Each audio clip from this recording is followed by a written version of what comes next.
Vyzerá, že drží. A.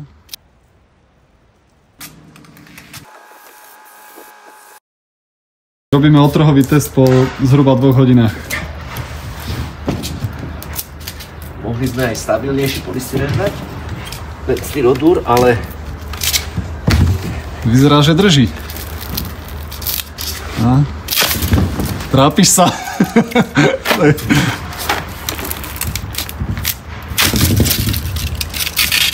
Roztrhlo sa to v tom lepidle. Aha. Hej?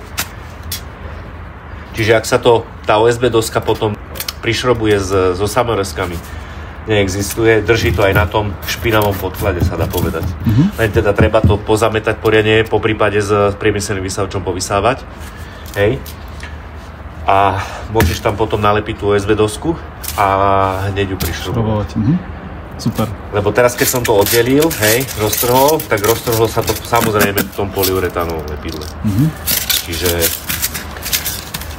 bez problémov drží. To lepidlo drží krásne aj na tej starej 20-ročnej OSB doske. Hej? Super, ďakujeme.